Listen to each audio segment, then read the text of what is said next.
patuloy na kayong pumilo sa bawat isa, Panginoon.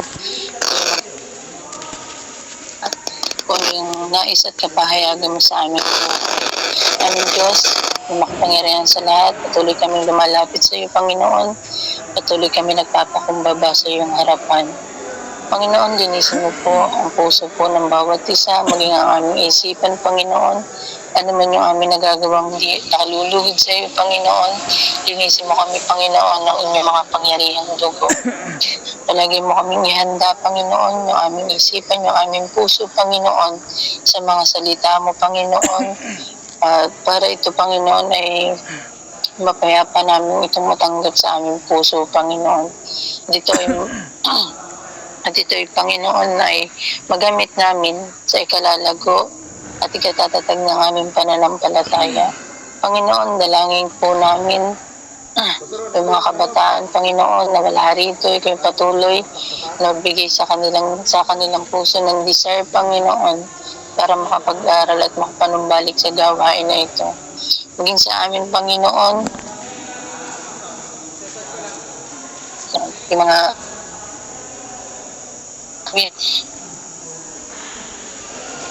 ganito, Panginoon,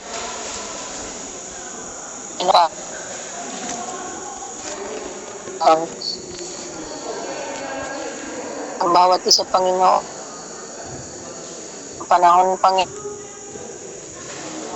yung salita, pinamataas sa bawat sa pangalan na Yesus. Pangungunahan ko,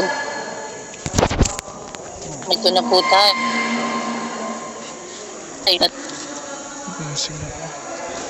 Ayun, libid. Ito po ay patungkol dun sa title, sa ay handog na ito yung hihandog. Ito po, linab. Ay patungkol po eh. Ito na po dun sa paghahandog.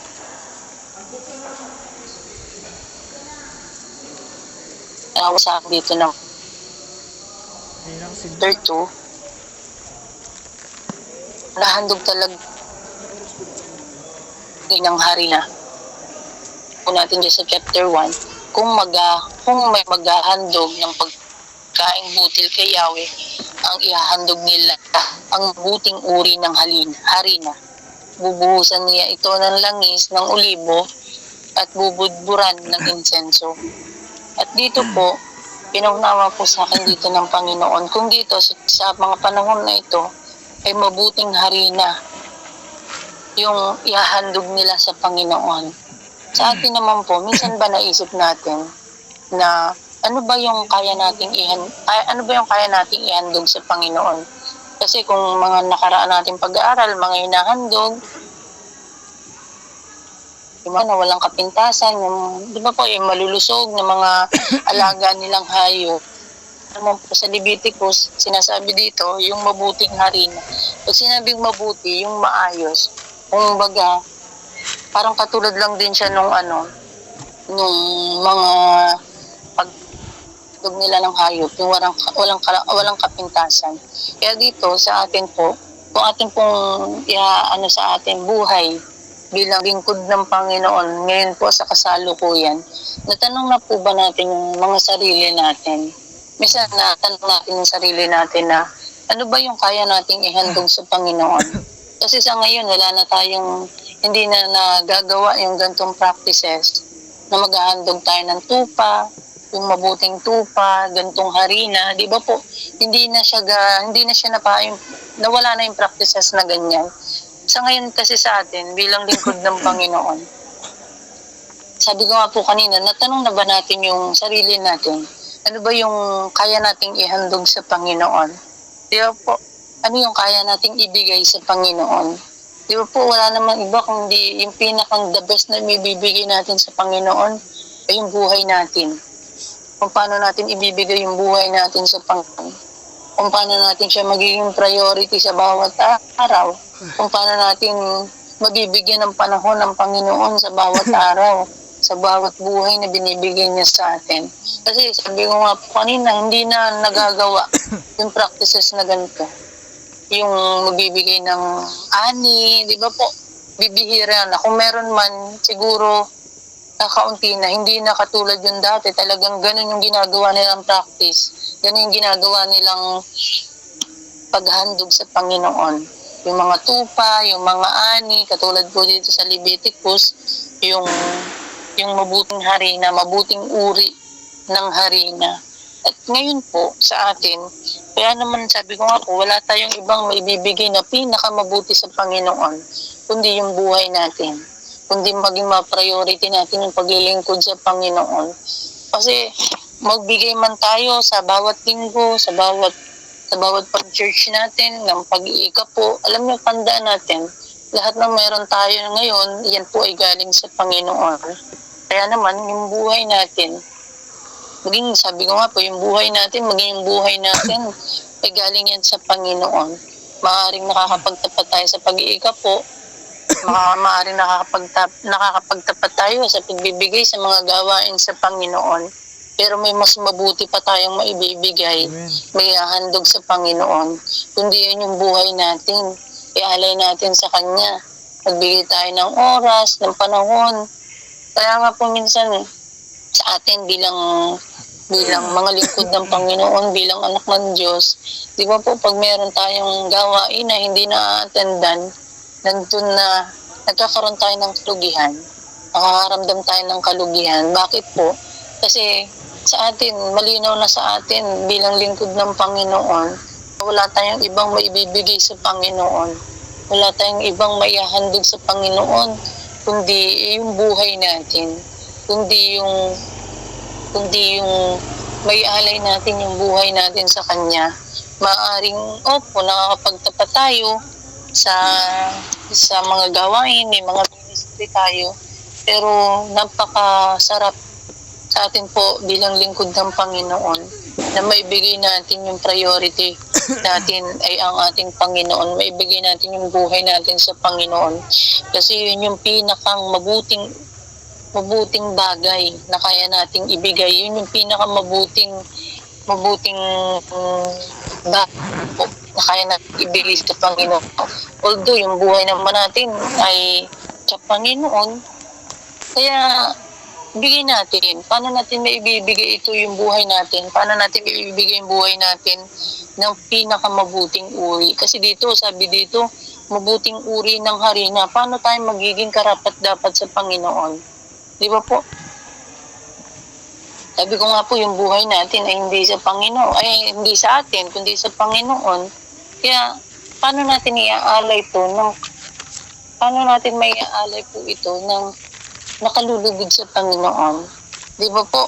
Paano natin ibibigay yung buhay natin na hiram, buhay natin hiram sa Panginoon ng karapat-dapat sa harapan niya? Di ba po?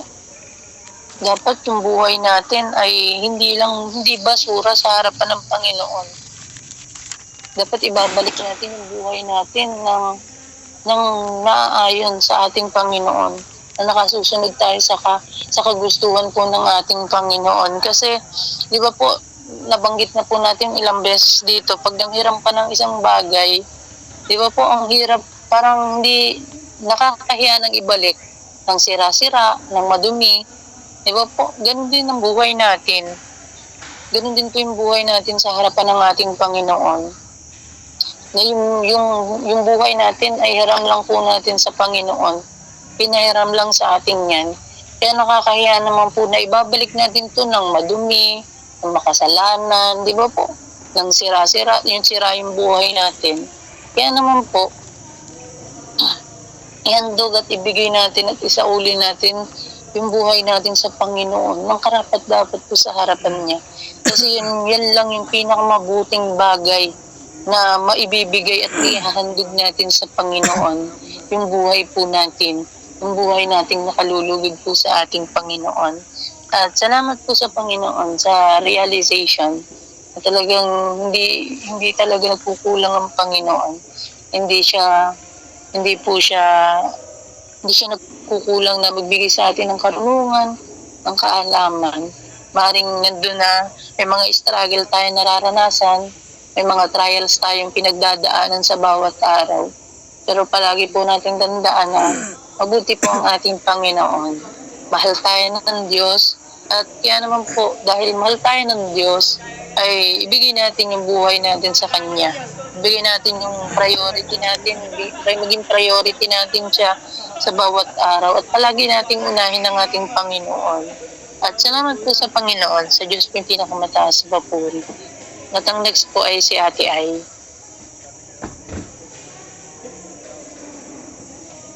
Sige po, isang mapagpalang gabi po sa bawat isa, lalo't higit po ay sa Panginoon. Leviticus chapter 2 verse 6 po yung sa akin. Sabi po dito,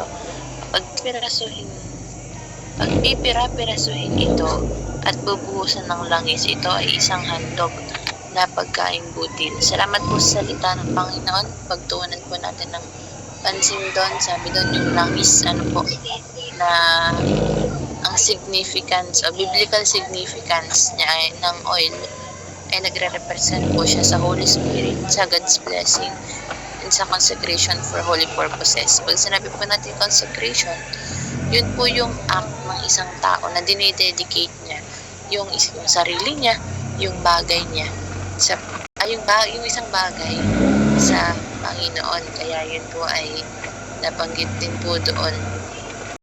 Meron nga din pong verse, kung di ako nagkakamali, sa Aklat ng Awit chapter 23 verse 6, sabi doon, sa harapan ng mga kaaway niya, binubuhos ng Panginoon yung sa ulo niya. Ibig sabihin, sa harapan ng mga kaaway ng tao na yun, pinagpapala siya ng Panginoon. At ganoon ang Panginoon sa atin pong mga buhay. Kaya salamat po sa Panginoon dahil ang Lord ay palaging nag-iingat, nagpapala sa ating buhay. Sabi nga doon, yung oil represents as the Holy Spirit, God's blessing. Ano po, pagsama ng banal na Espiritu, pagpapala ng Panginoon, at pagtulong sa atin ng Panginoon ng buhay na may iaalay at may dedicate natin sa Kanya. Kaya salamat po sa Diyos at sa Panginoon po yung pinakamataas na papuri at pasalamat. Amen po. Purihin po ang Panginoon po sa buhay po ng ating kapatid. Totoo po yun na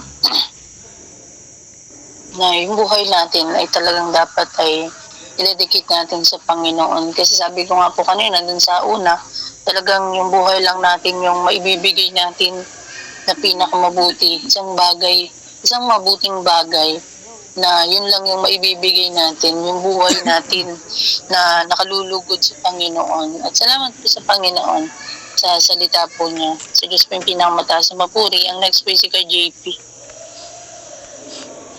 Isang mapagpalang gabi ho sa ating lahat at lalong-lalo na sa ating Panginoon. At ako po'y lubos na nagpapasalamat sa Panginoon at kasi po maayos na po yung pagdadausan ho ng ating Foundation Day bukas at ayun po, at talagang napakabuti po ng Panginoon sa patuloy niyang pag-iingat sa ating iglesia, na yung iba pa ay galing pa pong Bicol na alas 5 pa daw ho ng madaling araw umalis yung mga nakamotor, at yung mga nakaban naman po ay siguro yung mga alas 9 po yata umalis o alas 8, parang ganun po yata. At yan, purihin po ang Lord. At katatapos lang ho namin mag-rehearsal dun po sa pag-aawitan, at nag-prepare na rin po ng mga mesa, at kanina po yung mga naghahakot ng mga upuan, sa stage ng mga musical instruments, tapos po ng mga mixer at kung ano-ano pa po, at marami pa po. At purihin po ang Lord. At ngayon po, dito na nga po tayo sa Leviticus chapter 2. At ang aking pong ibabahagi ay yung sa verse 13. Lagyan ninyo ng asin ang lahat ng inyong handog ng pagpaparangal, dahil ang asin ay tanda ng inyong walang hanggang kasunduan sa Panginoon. Kaya lagyan ninyo ng asin ang lahat ng inyong handog. At ayun, naging kapansin-pansin ho sa akin yung asin. Bakit po baga linalagyan ng asin? Yun po mga inihahandog na ganun nga po. At atin hong pag-aralan yung sa Bilang chapter 18 verse 14 to 19. Ang lahat ng bagay sa Israel na nagbibigay sa akin, ang lahat ng bagay sa Israel na ibinigay sa akin ng buo ay magiging inyo. Ang lahat ng panganay na lalaki, tao man o hayop na inihandog sa akin ay magiging inyo rin. Pero kailangan tubusin nyo ang mga panganay na anak na lalaki at ang mga panganay na mga hayop na itinuring na marumi. Tubusin ninyo ito kung 1 buwan na ang edad, at kailangang tubusin ninyo ito sa halagang 5 pirasong pilak ayon sa bigat ng pilak sa timbangang ginagamit ng mga pari. Pero huwag ninyong tutubusin ang mga panganay na toro, tupa o kambing dahil sa akin ito. Katayin nyo ito at iwisik nyo ang dugo sa altar at sunugin ang mga taba bilang handog sa pamamagitan ng apoy. Ang mabangong samyo ng mga handog na ito ay makalulugod sa akin. Sa inyo ang karne nito gaya ng dibdib at ng kanang paa ng handog na itinaas ninyo. Ibinibigay ko sa inyo ang lahat ng mga handog na itinaas sa mga Israelita sa akin para ito sa inyo at sa inyong mga angkan bilang inyong bahagi magpakailanman. Kasunduan ko ito sa inyo at sa inyong angkan na hindi magbabago magpakailanman. At yun po, purihin ang pagkabasa ng salita ng Diyos. At yun po, kung babasahin ho natin yung sa King James Version, yung verse 19 po dito, na yung kasunduang ito ay sa English po, yun po yung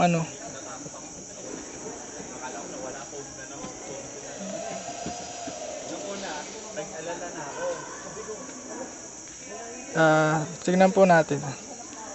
Sa King James,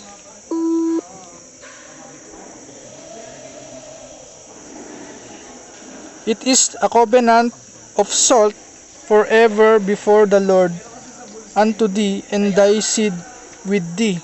At yun nga po, yun pong salt ay sumisimbolo ho dun sa hindi nagbabagong kasunduan sa atin ng Panginoon, na gano'n na kahit na anong mangyari ay talagang hindi ho nagbabago yun, na talagang gano'n nga po, na ang kasunduan ho sa atin ng Panginoon ay talagang ayun nga, siya, faithful sa atin ng Panginoon. At gano'n nga po, at syempre, at kung babasahin pa rin ho natin yung sa mga susunod na verse, ay yun nga po, sa ibang verse naman, ang mga tao sa Ikalawang Hari chapter 2 verse 19 to 22, ang mga tao sa lungsod ni Jericho ay nagsabi kay Eliseo, Ginoo, nakita naman po ninyo na mabuti ang kinatatayuan ng aming lugar, pero marumi ang tubig at hindi tinutubuan ng pananim ang lupa. Sinabi ni Eliseo, dalhan ninyo ako ng bagong mangkok at lagyan ito ng asin. Kaya siya ay dinalhan nila nito. Pumunta siya sa bukal na inihagis doon ang asin at sinabi, ito ang sinabi ng Panginoon, lilinis ang tubig na ito at mula ngayon hindi na ito magiging sanhi ng kamatayan o hindi pagtubo ng mga pananim. Mula noon, naging malinis na ang tubig ayon sa sinabi ni Eliseo na mangyayari. At yun pong asin ay rin po siya, ginagamit din ho siya pang purify ng mga bagay na talagang hindi maganda, mga bagay na basahin ho natin. Pumunta siya sa bukal at hinagis doon ang asin at sinabi, lininis na ang tubig na ito at mula ngayon hindi na ito magiging sanhi ng kamatayan o hindi pagtubo ng mga pananim. At ayun, ginagamit talaga siya pang purify. At At dito po sa talagang yun nga po ang pangungusap po sa atin ng Panginoon na nawa po tayo po bilang mga Kristiyano ay maging asin ho tayo sa sanlibutan, na tayo po ang pagmulan ng ganun nga po na tayo po ang magsilbing liwanag sa ating mga kapwa tao na hindi pa nakakakilala sa Panginoon. Tayo ang magpagmulan ng buhay na kasi simula po nung nagkasala sila Eva at Adan ay talagang nagkaroon na ho tayo nung kamatayan. At yung kamatayan po, yun po yung kamatayan ng ating relasyon sa ating Panginoon.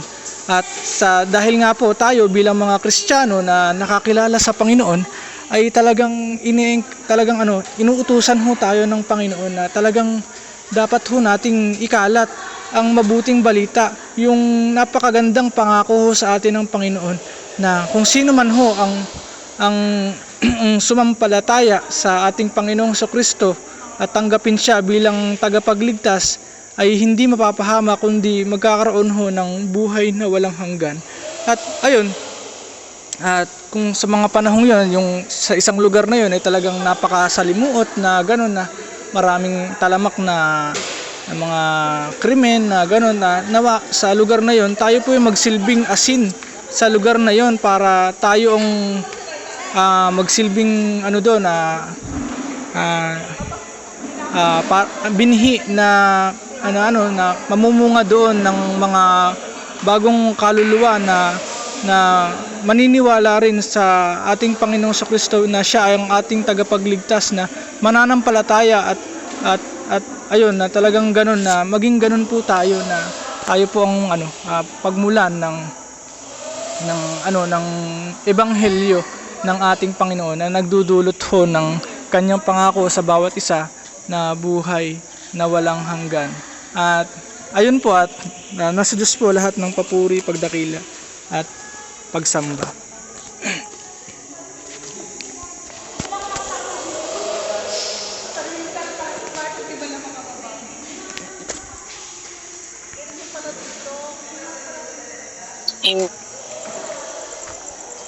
Hindi po ng ating kapatid. At totoo po yun. Na tayo bilang mga anak ng Diyos ay talagang kailangan nating maging asin. Sabi nga po dun sa, hindi po ako nagkakamali, sa Mateo chapter 5 verse 13. Hindi nga po, tingnan natin, basahin ko lang po. Wait lang po. Mateo, ano ko lang po. Choppy ho doon sa loob. Mateo chapter 5 verse 13. Sige po. Ito yung sinasabi po dito sa Mateo chapter 5 verse 13 to 16. Ang sabi po dito, asin at ilaw. Kayo ang asin ng sangkatauhan. Ngunit kung ang asin ay nawalan na ng alat, paano pa ito mapapaalat muli? Hindi ba wala na itong kabuluhan, kundi ang itapon at tapakan ng mga tao? Sa verse 14 po, kayo ang ilaw ng sanlibutan, ang isang lunsod na nakatayo sa ibabaw ng burol ay hindi maitatago. Wala din namang taong nagsisindi ng ilaw at pagkatapos ay inilagay iyon sa ilalim ng malaking takalan. Sa halip, inilalagay iyon sa talagang patungan upang matanglawan ang lahat ng nasa bahay. Gayun din naman, dapat niyong paliwanagin ang inyong ilaw sa harapan ng mga tao upang makita nila ang inyong mabubuting gawa at pupurihin ang inyong amang nasa langit. At purihin po ang pagkabasa po ng salita ng Panginoon. Dito po, sabi nga po kanina ni Kuya JP, ay maging asin tayo ng sanlibutang ito. Ibig sabihin po, sabi nga dito sa verse po na sa Mateo, pag wala ng alat yung asin, di ba po itatapo na yun, di ba? Ang purpose naman po ng asin, kundi magbigay ng lasa, magbigay ng alat dun po sa lulutuin natin. At ganoon din tayo sa mundong ito, na maging asin tayo. Kung wala na, di ba sabi nga po dito, Kung wala na tayong, sabi dun sa asin, pag wala ng alat, ibig sabihin, itatapong ka na. Kaya wag tayo maging ganon dito sa mundo na ito. Na, na wala na tayong, lahat po kasi tayo dito, lagi po natin tandaan, na may purpose tayo dito sa mundo na ito. Sabi nga, maging asin at ilaw tayo. Ibig sabihin, magliwanag tayo, maging kakaiba tayo sa mundo na ito. At sabi ko nga po kanina, sinasabi lang ulit na po natin nasasabi dito, yung mundo na ito ay corrupted na po ng kasamaan. Kaya naman po, wag na tayong makigaya dun sa kasamaan na yun. Wag na tayong compromise dun sa mga maling ginagawa dito sa mundo na ito. Kaya naman, maging asin tayo. Kasi ang hirap naman po sa atin, sinasabi natin na lingkod tayo ng Panginoon, na anak tayo ng Diyos, pero gaya dito sa asin, wala ng alat. Di ba po, wala ng alat. Itatapo na yun, natatapakan ng tao. At wag nating hintayin na maging ganun yung buhay natin sa Panginoon. Kasi sabi ko nga po kanina, yung buhay lang natin, yung maiaalay natin sa Panginoon. Kung dati, noong mga panahon na yun, ang inaalay, yung mga tupa na walang kapintasan, gaya po dito sa Exodus, yung mga ani nila, yung mga, dito po sa binasa natin, kanina sa chapter 1, sa verse 1, yung mabubuting uri ng harina. Noon po, ganun yung madalas na inahandog nila sa Panginoon. At ulitin ko po, ngayon, wala tayong ibang may bibigay sa Panginoon. Wala tayong ibang maihahandog sa Panginoon na pinakamabuti, kundi yung buhay lang natin, may bibigay natin sa Panginoon. At ulitin ko po, kasi ka-Jordan lang po ni Sis Divine, ay dapat yung buhay natin ay yun lang yung may bibigay natin sa Panginoon. Yun lang yung may offer natin sa Panginoon. Kaya naman, bago natin i-offer yung buhay natin sa Panginoon, bago natin ibabalik yung buhay natin sa Panginoon, dapat tayo ay maging karapat-dapat yung buhay natin sa harapan ng Panginoon. At sabi ko nga din po kanina, ulitin ko po uli, na para po mas maunawaan natin, para maibigay natin na yung buhay natin na nakalulugod sa Panginoon ay, di ba po, yung buhay natin ay hiram lang natin sa Panginoon. Huwag nating isauli sa Panginoon ng basura sa harapan niya. Huwag nating ibalik yung buhay natin sa Panginoon na sira-sira. Kaya naman po, ay sa bawat araw ay maging priority natin ang ating Panginoon. Maging siya yung lagi nating unahin. Kasi walang ibang bagay na may offer natin sa Panginoon na pinakamabuti kundi yung buhay po natin nakalulugod sa Panginoon. At salamat po sa Panginoon. Sa Diyos po yung pinakamataas sa papuri. At meron po ba magte-testimony? Testimony na.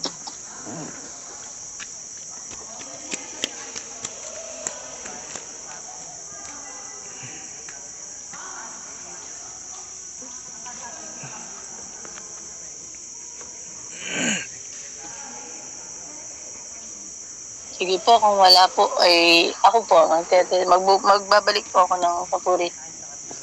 Pasasalamat po sa ating Panginoon. Ako po ay nagpapasalamat sa Panginoon sa buhay po at kalakasan na patuloy niyang pinagkakaloob po sa akin po.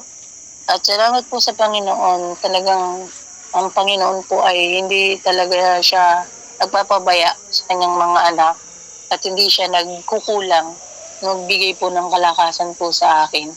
At salamat po sa Panginoon. Talagang alam niyo po, mula po nung nagtrabaho ako talagang hindi ko naramdaman na pinababayaan at hindi ko kasama ang ating Panginoon.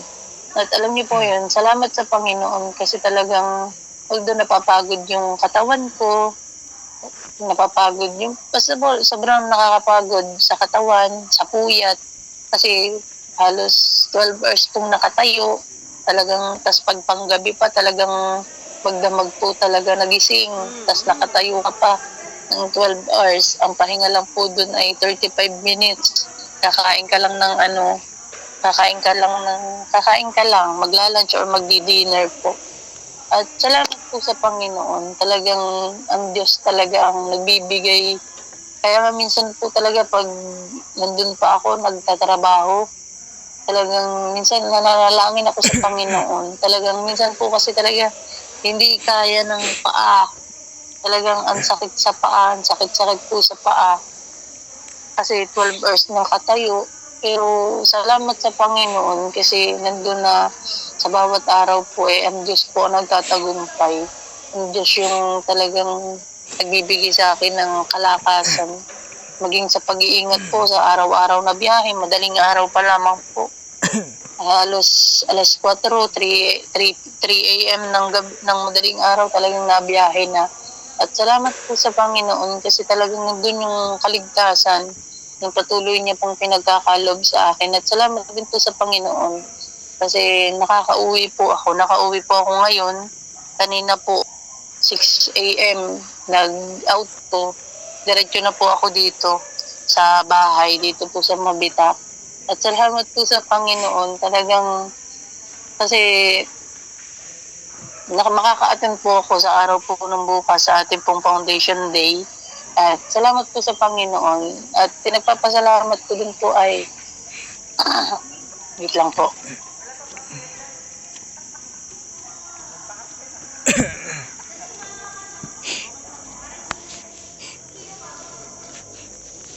Ayun po, nagpapasalamat din po ako sa Panginoon kasi medyo nawala po yung sakit ng tagiliran ko. Kasi mula po ng isang araw, talagang ang sakit ng tagiliran ko.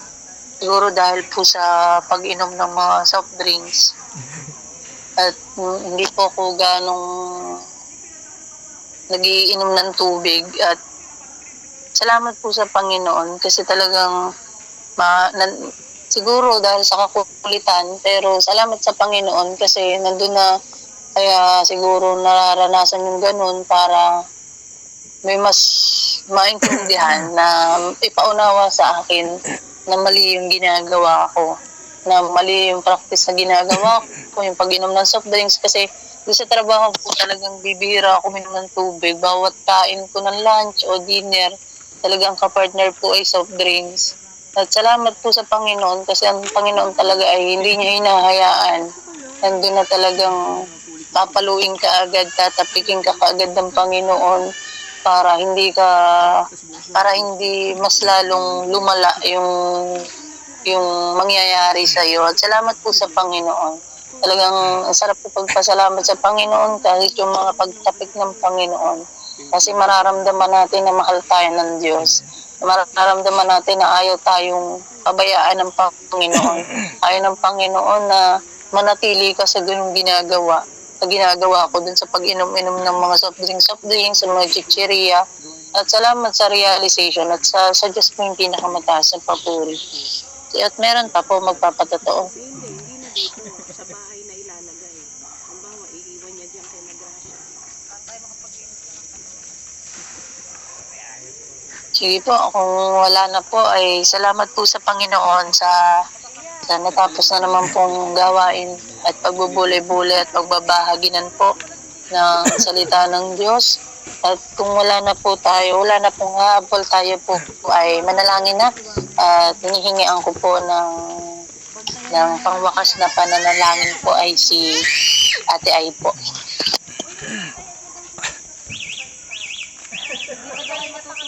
Bakit may malunggay dito? Nay. Sabay nila to, babalik pa pala ako dun eh. Sige po. Kung ano si Kuya JP na lamang po. Amen. Sige po, tayo po ay manalangin. Hallelujah, Jesus Lord. Makapangyarihan sa lahat. Ama naming nasa langit, dakilang Diyos. Kataas-taas ang Diyos. Ang kabanal-banalas ng Diyos na walang sino man ang makakapantay, Panginoon. Hallelujah, Jesus Lord. Salamat po sa inyong katapatan sa aming buhay, Panginoon. Salamat po sa mga kapahayagan, Panginoon, ngayong gabi, Panginoon. Sa lahat po ng mga paalala niyo sa amin na patuloy ho kaming magpakatatag sa inyo, Panginoon. Patuloy ho kaming ingatan ang aming sarili na huwag kaming magkulang sa inyo, Panginoon. Salamat po sa biyayang napakasagana na patuloy niyong binubuhos sa bawat isa, na tunay nga na wala kayong tinatangi, Panginoon Lord, na ang lahat po ay binibigyan niyo, mabuti man o masama, Panginoon. Nagpapaulan kayo ng inyong mga biyaya, Panginoon Lord. Salamat ho sa katagumpayan ng mga gawain, Panginoon, sa preparation para bukas, Panginoon. Salamat ho sa lahat po ng mga kapatiran na talagang naging handang tumulong para po maayos ang lahat, Panginoon. At ngayon po, dalangin ko po na kayo po ang patuloy na sumama sa amin sa kinabukasan, sa pagdaraos po ng aming Foundation Day, Panginoon Lord. Na kung wala ho ang pagsama nyo ay hindi ho kami magtatagumpay, Panginoon Lord. Sa inyo lamang po kami umaasa, at kayo lamang po ang karapat dapat namin pagkatiwalaan sa lahat, Panginoon Lord. Kayo po lagi ang patuloy na kumilos sa aming buhay, at kayo po ang laging magpaalala sa amin na talagang kailangan ho namin magtapat sa inyo, Panginoon. Salamat po, Panginoon, na kayo po ang patuloy na magkaloob sa amin ng katalinuhan at karunungan patungkol ho sa inyong mga salita, Panginoon, at magawa ho namin isabuhay ang lahat ho ng mga iyon, Panginoon. Salamat po. At dalangin ko rin ho ang aking mga kapatid, Panginoon, na kayo po ang magkaloob sa bawat isa ng maayos na pagpapahinga, Panginoon. At kayo po ang patuloy na sumama sa amin kahit ho sa aming pagtulog, Panginoon. Kayo po ang patuloy na mag-ingat sa amin, Panginoon. Nawa po ay walang gawa ng kaaway ang gumambala sa aming pagmapahinga, at hanggang sa kinabukasan, Panginoon, na kayo po ang patuloy na magbigay sa amin ng panibagong lakas para ho magawa namin kung ano po yung pinapagawa niyo sa amin, Panginoon. Kung ano po ang inyong kalooban, Panginoon Lord. Kayo po ang patuloy na kumilos sa bawat isa, Panginoon, sa pamamagitan ho ng inyong banal na Espiritu, Lord. Puspusin niyo ang bawat isa, Panginoon. Ipadaman niyo sa amin, Lord, ang inyong napakadakilang pag-ibig, Panginoon, Lord. Salamat po, Panginoon. Hallelujah, Jesus, Lord. Hallelujah, Lord. Jesus, Lord. Hallelujah, Lord. Salamat po sa lahat po. At kulang ho ang salitang pasalamat kung gaano kami ka-grateful sa mga pangako niyo sa amin, sa mga biyaya niyo, Panginoon Lord. Salamat po, Panginoon Lord. At sa aming pag-iwahiwalay, Lord, sa inyo namin pinagkakatiwala ang aming buhay, maging po ang mga gawain sa kinabukasan, Panginoon Lord. Kayo na po ang humipo sa amin palagi, Panginoon. Ito po ang aming samot dalangin sa tanging pangalan ni Jesus.